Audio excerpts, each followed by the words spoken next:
Hi అండి, అందరికీ good morning అండి. ఈరోజు మనం చెప్పుకోబోయే స్టోరీ గంగమ్మ గర్వభంగం. ఒక పల్లెటూరులో అనంతయ్య అనే రైతు ఉండేవాడు. అతనికి గంగమ్మ అనే చెల్లెలు ఉండేది. చెల్లెలంటే అనంతయ్యకు పంచ ప్రాణాలు. కానీ గంగమ్మకు మొదటి నుంచి గర్వం చాలా ఎక్కువ. ఆమెకు అన్నగారంటే కాస్త కూడా గౌరవం లేదు. అయితే అనంతయ్య దాని గురించి పట్టించుకునేవాడే కాదు. చెల్లెలు సుఖంగా ఉంటే చాలనుకుని అనంతయ్య మంచి సంబంధం చూసి తనకున్న 2 ఎకరాలు వరకట్నం ఇచ్చి గంగమ్మకు పెళ్లి చేశాడు. తరువాత తాను ఒక పేద ఇంటి పిల్లని చూసి పెళ్లాడాడు. గంగమ్మ కాపురానికి వెళ్ళింది. అనంతయ్య భార్య కాపురానికి వచ్చింది. అతనికి వరుసగా పిల్లలు పుట్టుకొచ్చారు. సంసార భారం పెరిగిపోయింది. చివరికి ఆ కుటుంబ స్థితి ఎలా మారింది అంటే, పనిచేసిన నాడు మాత్రమే తిండి, లేని నాడు పస్తులుండేవారు. పిల్లలు ఆకలికి అల్లాడుతూ ఉంటే ఆ దంపతుల హృదయాలు కుమిలి కుమిలి ఏడ్చేవి. ఆడుతూ పాడుతూ తిరగవలసిన పిల్లలు తిండి లేక ఎండిపోతుంటే అనంతయ్యతో అతని భార్య ఒకనాడు, ఇంత బాధపడుతున్నాం కదా, ఒకసారి మీ చెల్లెల దగ్గరకు పోయి రాకూడదా, తనకు తోచిన సహాయం చేస్తుంది కదా అన్నది.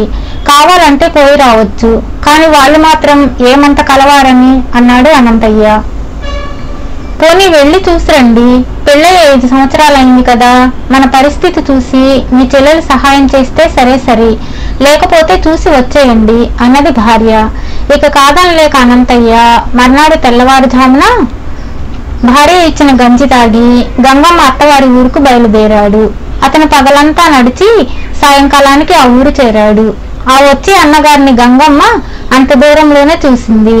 అన్న కట్టుకున్న చింకి బట్టలు, నూనె మొహం ఎరుగని చింపిరి తల, ఉపవాసాలతో బక్క చిక్కిపోయిన శరీరము, గుంటలు పడ్డ కళ్ళు చూసి గంగమ్మ చాలా అదురుకున్నది. ఆమె అన్నను చూసి జాలిపడ్డానికి బదులు పచ్చగా ఉంటే దిష్టి పెట్టడానికి వస్తున్నాడు అని తన మనసులోనే అనుకున్నది. చెల్లెలు గుమ్మంలో నిలబడడం అనంతయ్య చూశాడు.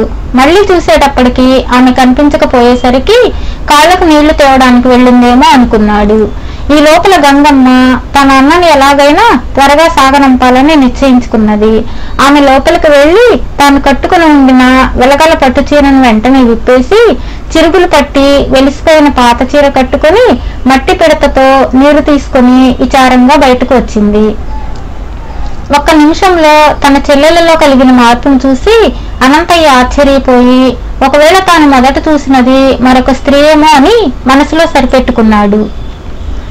వాకిట నిలబడి ఉన్న అన్నగారిని చూసి గంగమ్మ తెచ్చిపెట్టుకున్న ఏడుపుతో, ఇంతకాలానికి నేను జ్ఞాపకం వచ్చానా అన్నయ్య, సుఖపడతానని నాకు ఈ సంబంధం చేశావు, కానీ తిండికి కూడా గతి లేక చాలా బాధపడుతున్నాను అన్నయ్య అంటూ నీళ్ల పిడతను అందించింది. అనంతయ్య తన చెల్లెల పరిస్థితికి చాలా బాధపడ్డాడు. అతని ఆశలన్నీ నీరు కారిపోయాయి. అన్నగారి ఇంట్లోకి వస్తే తన గుట్టు బయటపడుతుందని గంగమ్మ బయట అరుగు మీద ఒక కుక్కి మంచం వేసింది అన్నయ్యకు. దాని మీద తన దుప్పటి పరుచుకుని అనంతయ్య నడుము వాల్చాడు. పొలం నుంచి తన భర్త వచ్చే వేళ అయిందని గ్రహించి అన్నకు తెలియకుండా గబగబా గంగమ్మ దొడ్డిదారిన అతనికి ఎదురు వెళ్ళింది. అన్నగారు వచ్చినట్లు అతడికి చెప్పింది.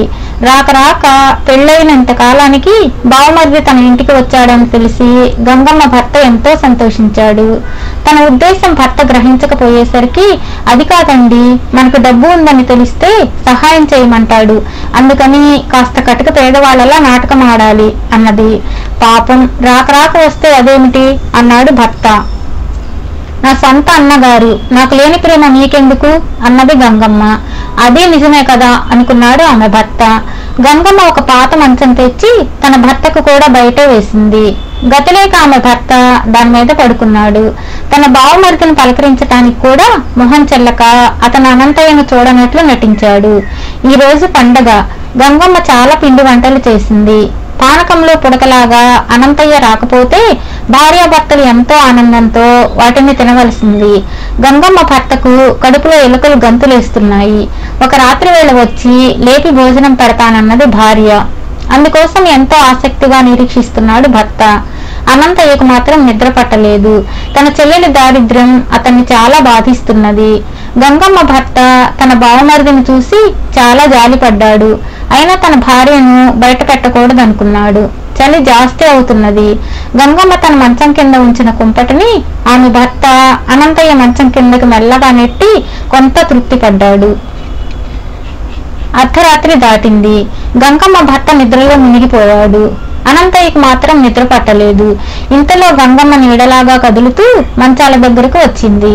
మంచాల కింద తడిమి కుంపటి ఉన్న మంచం మీద ఉన్నది తన భర్తే అనుకుని భోజనానికి రా అని నెమ్మదిగా చెప్పి లోపలికి వెళ్ళిపోయింది. అనంతయ్యకు తన చెల్లెల ప్రవర్తన అర్థం కాలేదు. తన భర్తకు భయపడి ఆమె తనకు రహస్యంగా భోజనం పెడుతున్నదేమో అనుకున్నాడు. అతను తన దుప్పటి కప్పుకుని నెమ్మదిగా లోపలికి వెళ్ళాడు. పిండి వంటలతో సహా భోజనం వడ్డించి సిద్ధంగా ఉంది. దీపం వెలుతురు మసక మసకగా ఉన్నది. భోజనం చెయ్యి, ఇంకేమన్నా కావాలంటే ఆ పక్కన కుండల్లో ఉన్నాయి, కావలసినన్ని తీసుకో అని గంగమ్మ అవతలకు వెళ్ళిపోయింది. దుప్పటి కప్పుకొని వచ్చిన వాడు తన భర్తేనేమో అనుకున్నదామె. భర్త మంచం చీకట్లో తెలియగలందులకు ఆమె కుంపటి దాని కింద ఉంచింది. ఆ సంగతి ఆమె తన భర్తకు చెప్పలేదు. ఆమె తిన్నగా వెళ్లి గుమ్మం వద్ద కాపలా కూర్చున్నది. తన చెల్లెలు ఎంతో ప్రేమతో పెట్టిన భోజనం కదా అని అనంతయ్య కడుపు నిండా తిని చేయి కడుక్కున్నాడు. కుండల్లో నుంచి తనకు కావలసినంత తీసుకోమన్నది కదా అని తన దుప్పటి పరిచి ఆమె చూపిన కుండలను అందులో బోర్లించాడు. అందులో బియ్యము, పిండి వంటలు, ఇంకేవేవో ఉన్నాయి.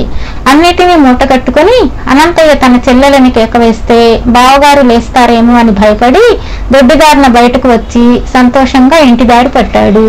మరి కాసేపటికి గంగమ్మ భర్త నిద్రలేచి తన భార్య భోజనానికి పిలవనందుకు మండిపడి ఒసేయ్ భోజనమేదే అని కేకలు పెట్టాడు. భోజనం చేశావు కదా, ఇంకా ఏమిటా కేకలు అన్నది గుమ్మంలో కూర్చున్న గంగమ్మ. భర్త మరింత మండిపడి గంగమ్మను 4 తన్నాడు. జరిగిన మోసం బయటపడింది. అసలు నువ్వు కుంపటి ఎందుకు మార్చాలి అన్నది గంగమ్మ. నా ఇష్టం, సొంత అన్నకు తిండి పెట్టని దానివి, రేపు నా వాళ్ళు వస్తే కూడా ఇంతే చేస్తావు, పో బయటికి అని భర్త గంగమ్మను బయటకు గంటి తలుపులు వేశాడు. అనంతయ్య తన చెల్లెల ఇంటి నుంచి తెచ్చుకున్న బియ్యంలో రూపాయలు కూడా ఉండడం చూసి తన చెల్లెల ప్రేమను తెగ మెచ్చుకొని ఆ డబ్బుతో బండి ఎడ్లు కొని చాలా సంతోషంగా ఉన్నాడు.